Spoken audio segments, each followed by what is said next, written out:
Tengo que hablar algo importante con Elizabeth. Ella es psicoterapeuta. Elizabeth Delicio, la conocen de los medios de comunicación.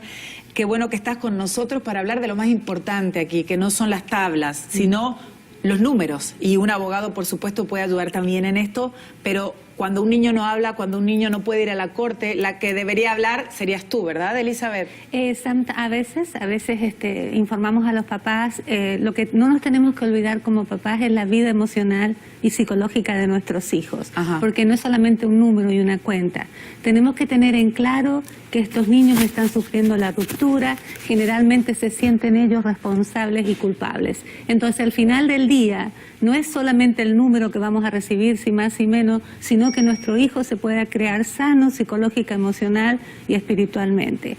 Lo que yo veo en consulta es la guerra de los roces. ¿Se acuerdan de esa película que se destruye? Un clásico ya, ¿no, Elizabeth? Y quedan los chicos destruidos. Entonces no nos podemos olvidar que si son niños chiquitos y se rompe el matrimonio y los papás entran en la guerra del divorcio, buscar todas las ayudas, la ayuda de los abogados para, como dijo la abogada al principio, educarse de todos sus derechos y obligaciones, y la vida de un profesional que los ayude a la vida emocional de los chicos. Los niños necesitan los dos padres, la mamá y el papá. Yo sé que la mirada legal y la mirada psicológica por ahí se encuentran, pero el niño, si la mamá tiene o no tiene medios para trabajar, o puede o no puede tantas noches o no sé qué, el niño necesita a los dos padres, porque ni la mejor mamá con la mejor intención va a reemplazar al papá, ni el papá va a reemplazar a la mamá. Al final del día, cuando ustedes decidieron traer estos niños al mundo, fue por el resto de la vida. Estos niños necesitan los dos padres y no pueden ser utilizados como armas, como ustedes presentaban el caso anterior, de que en la corte el niño no se puede dar poder. Exacto, ese era el caso en este. Pero es muy importante también escuchar a los chicos. Tenemos las dos cosas, que la mamá o papá manipulador usa al niño como micrófono para destruir al padre, y tenemos el papá o la mamá que rehace una vida.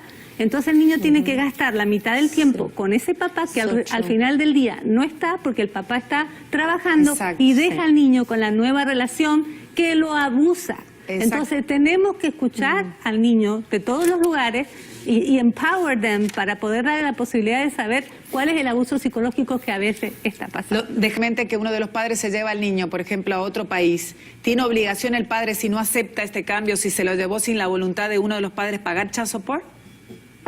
No, si no está establecido por la corte. No, si no, exacto. Tiene que haber una orden. Una orden establecida. Estás hablando de relocation en este relocation. Elizabeth, nos quedamos pendientes a ti con esta conversación de lo que sufren los niños con esta separación. Y en este caso hablabas de algo muy importante que pasa muy a menudo y que lo escucho muy frecuentemente, sobre todo de las madres. El padre deja al niño en manos de un desconocido, de una persona o su nueva pareja o una amiga o alguien que le cuidó al niño durante esos tiempos de custodia, y el niño, en vez de estar con el cariño del padre, pasa a estar el tiempo de custodia del padre con un extraño. ¿Qué pasa aquí? Entonces ahí tenemos que hacer una terapia familiar, porque esta nueva persona que viene a la vida del niño, si es una nueva relación, si se casó este hombre o esta mujer con esta otra persona, va a pasar a ser la madrastra o padrastro, que le llamamos nosotros en nuestro país. Entonces lo que hacemos en terapia es ayudarle al niño, y a veces a la mamá o al papá que se quedó pegado con la relación anterior, que esta nueva persona va a ser parte de la vida del niño, y tratar de arrimarlos. Es muy difícil porque a veces esa persona nueva que integra la familia no tiene hijos, no tiene idea cómo criarlos, a veces tiene celos porque este hijo viene de una relación anterior. Entonces eso se puede trabajar, no es imposible, por eso es tan importante buscar la ayuda. Le vamos a enseñar a ese niño que esta otra persona es la compañera o el compañero de la mamá, del papá. Ahora, siempre como psicoterapeutas estamos midiendo el daño psicológico del niño. Es que esta otra persona lo abusa. Yo he escuchado muchos casos donde la gente son mean, no sé cómo se dice en español, son hirientes. Realmente lo agarran al niño, se va el papá y el niño no come. Tuve un caso que la mujer lo encerraba.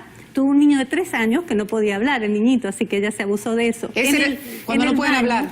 En el baño lo encerraba a oscuras y le decía que los monstruos se lo van a comer. Hicimos un test psicológico con el niño, me puse a jugar con él, y el niño me decía, pupú, papá, que le pegaba en la cabeza con la luz apagada. O sea, tuvimos que grabarlo para Children and Family para poder comprobar que había abuso. Pero ahí, bueno, va a intervenir Children and Family, la ley, Por eso es tan importante buscar la ayuda legal, claro, la información, ir a su abogado, porque son tantas variantes y cambios, e ir a buscar la ayuda psicológica para salir del problema. Elizabeth decía algo muy importante, la edad de la niña influye, porque si un niño de 3 años no sabe expresarse claramente sobre lo que le está sucediendo, solo un buen terapeuta puede entender a través de señales y a través de palabras qué es lo que está pasando en ese tiempo de custodia donde el niño llega distinto y la persona que pasa más tiempo con él, en este caso podría ser la madre, es la que entiende que algo extraño está pasando y no viene del lado del padre.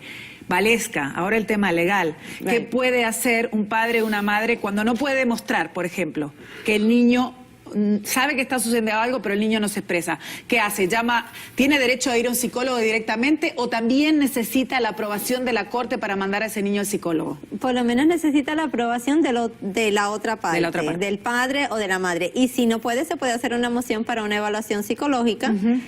Usualmente quien pide la evaluación la paga. Así que estén listos, usualmente. Así que si te dicen, yo quiero una evaluación psicológica del niño, o del padre o de la madre, ok, sí, pero usted la va a pagar y es muy caro. No, es una pregunta para ti, Elizabeth, porque anteriormente decíamos que si los niños son menores de 3 años no pueden expresarse. ¿Cuáles serían los síntomas que tú ves en un niño que no puede hablar o un niño grande que tiene miedo de hablar? Cuando uno de los padres lo asusta y le dice, no cuentes nada en la otra casa, no le digas nada a tu papá o no le digas nada a tu mamá. El niño actúa por temor y esconde quién lo cuida, qué es lo que hacen. ¿Cómo podemos ayudar a nuestros hijos? La depresión de los chicos no es la misma que la depresión de los grandes, el enfrentamiento a los miedos es diferente. El niño o el más grandecito va a cambiar su comportamiento. El nene chiquito puede retroceder, va a una edad anterior, se vuelve bebito. El más grande no va a querer salir de la habitación, se va a volver gruñón, va a bajar los grados, puede llegar a tener accidentes nocturnos de hacerse pipí o pupú. Entonces ese niño no va a querer expresar a veces porque tiene miedo, porque el niño piensa que los papás se han divorciado generalmente por culpa de ellos.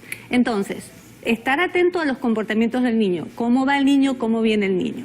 Pero hablando y conectando esto con la conversación anterior, tenemos que tener en cuenta también que a veces el papá que se queda porque se divorció el otro que se fue, usa a los chicos como armas. Entonces llama a Children and Family, llama a la policía, inventa historia, le cae al padre o a la madre en la otra casa. Y ahí nosotros, como psicoterapeutas, la terapia va a ser para el padre, para decirle, soltá al niño, no lo uses como arma, y el niño no habla a veces porque el niño se convierte el adulto en la relación, y es el niño el que está intermediando como adulto en esos dos papás que se comportan como niños y no le dan al niño el lugar que tiene que tener. Mencionando lo que decía Elizabeth, conozco el caso de una niña que caminaba perfectamente y regresaba de la otra casa gateando y hablaba como bebé y le parecía una gracia al principio, pero se dieron cuenta que retrocedía, es decir, que algo estaba pasando que no estaba correcto.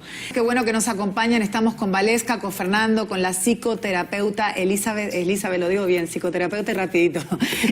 ¿Sabes qué? Vamos a utilizar el caso de una persona que recién llamó, Cuauhtémoc, y lo voy a hablar con Valesca y también con Elizabeth. Cada vez que mencionó a la madre dijo la señora, o sea, una señora con la que tuvo hijos, es decir, la madre de sus hijos.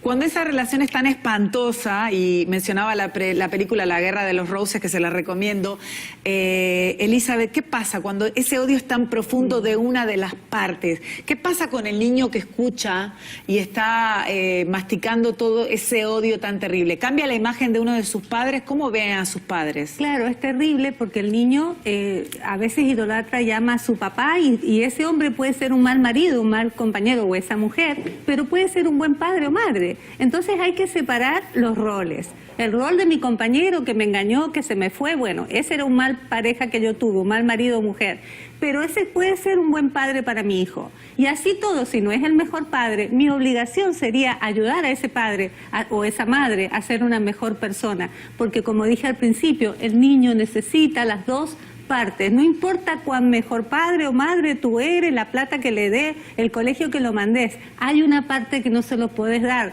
la sexualidad, la identidad, el rol de la vida, los ejemplos. Ese niño está mirando a su mamá y a su papá. Claro. Y una mala noticia para que los que pensamos que, bueno, nos casamos y le doy el padrastro a mi hijo y ese va a ser el papá. No, el día de mañana el niño va a buscar a su papá de sangre y carne porque va a querer saber de dónde salió, cómo lucía, quién era y quién no era. Ese papá adoptivo va a tener un rol muy importante porque se va a criar en la vida del hijo. Sí. Pero pensar que porque nosotros nos casamos y nos separamos, esa señora, como escuché el otro llamado, no podemos referirnos así, tenemos que respetar a la madre de nuestro hijo, porque al respetar a esa, o padre de nuestros hijos, estamos respetando a nuestros niños. Siempre utilizo este ejemplo y me parece a mí que es muy importante. Yo siempre crecí con padres que hablaban muy bien del otro. Entonces, obviamente, mi imagen siempre fue muy positiva. Y el Día del Padre, en las redes sociales, había carteles por todos lados donde decían: un gran padre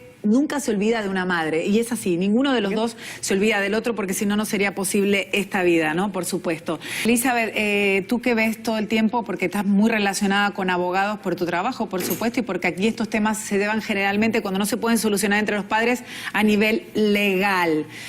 ¿Qué pasa con los niños en largo plazo, verdad? Hay mucha gente que dice, y estoy hablando en el lunfardo popular, no, se vuelven drogadictos, se vuelven criminales. ¿Qué tanto afecta a los niños esta guerra eterna, ya que los hijos son un contrato que uno firma para siempre, para toda la vida? ¿De qué manera así específica los afecta? Bueno, cuando están estas relaciones tóxicas que se divorcian y el dolor y la pelea dura un montón de años, los chicos se enferman, a no ser que busquen una ayuda y que los manden a terapia y allí los ayudamos. Las primeras relaciones de la vida son la relación con mamá y papá. De acuerdo a esa relación, ese ejemplo, ese practicar es lo que vamos a reproducir en nuestra vida. Lo vemos todo el tiempo, que niños que han venido con papás alcohólicos o peleadores o golpeadores, después se convierten en golpeadores o alcohólicos o se casan con una persona con las mismas características. Entonces, es muy importante reconocer si nuestra vida se ha convertido en destruir al otro, porque en el destruir al otro estoy destruyendo a veces lo que más amo en mi vida, que son mis hijos. Entonces, reconocer que hay un problema, reconocer que me he quedado pegada, reconocer. ¿Y cómo nos vamos a dar cuenta cuando estamos tóxicos? Porque no es tan fácil a veces, porque venimos de hogares tóxicos, reproducimos ese hogar tóxico y estamos haciendo lo mismo con nuestros hijos. Es cuando no podemos, que en inglés decimos move on, cuando no podemos seguir adelante.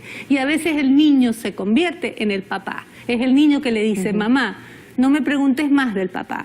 Papá, no me pidas más la foto de mi mamá. Y me lo dicen en terapia. Cuando yo les digo, si viniera la varita mágica y tuvieras todo el poder, ¿qué pedirías? Que mi papá y mi mamá me dejen tranquila. Que los niños de 6 me dicen esto. Cuando los niños no pueden hablar, le hacemos hacer un dibujo que se llama la familia kinética. Ahí les hacemos pintar todo. Y los papás se quedan helados cuando ven que el niño se pinta acá, solito, y pone a los papás acá y pone el perro, el gato, el primo, el vecino. Ahí te das cuenta que el niño tiene una situación de estrés y que no aguanta más. Y a veces la guerra de los papás es tan grande que no estamos viendo que el niño está en esta situación. ¿Qué va a hacer ese niño? Va a buscar una pareja igual, va a buscar la droga, va a buscar la prostitución, porque ese niño quiere la aceptación, quiere pertenecer. Se va a huir con el ISIS y el terrorismo y todo eso, porque está buscando la identidad, está buscando el hogar, que nosotros con nuestro odio y revancha se lo estamos sacando y le estamos sacando la posibilidad de un futuro sano. Importantísimo lo que decía anteriormente nuestra psicoterapeuta Valesca. Aquí es muy importante el papel del abogado, ¿verdad? Porque todas estas decisiones o todas estas salidas o de esto también dependen de la manera en que negocia el abogado esos temas en una corte de familia o habla con el otro abogado o incluso con su cliente, ¿verdad? Cuando viene tu cliente y te dice cosas que tú realmente no estás de acuerdo, ¿tienes que seguir exactamente lo que él te dice o puedes decir no, hasta aquí llegamos? Bueno, nosotros los abogados tenemos la opción de tomar o no tomar el caso, ¿no? Cuando uno se entrevista con un cliente y te piden algo que por lo menos yo sé que es imposible, yo creo que tengo un duty, tengo un deber también de ser honesto con mi cliente y decir, a veces me dicen, yo quiero la custodia total de mis niños. Ok, explícame por qué. Bueno, porque el papá no lo llama todos los días, o a veces esta tarde cuando lo va a visitar, ese tipo de cosas.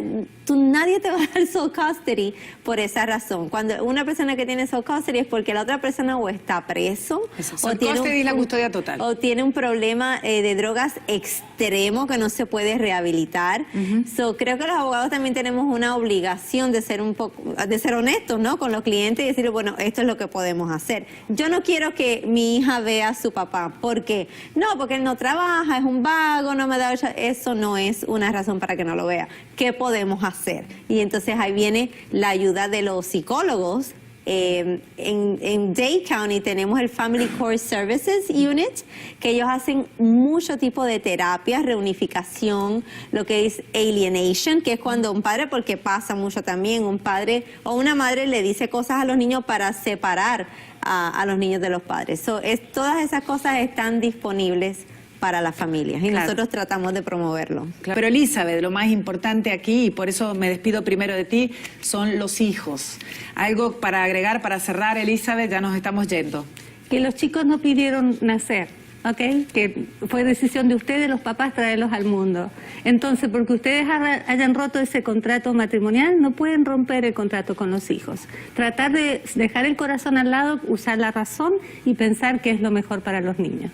Bueno, un placer que hayas estado en las consultas con Cordero, porque eres clarísima para explicar de una manera muy didáctica estos temas tan importantes. Valesca, qué gusto. Igualmente. Vamos a seguir hablando de familia, Claro muchos divorcios sí. más. Muchos divorcios más. Muchos divorcios más, estadística y por supuesto soluciones. Fernando, un gusto verte.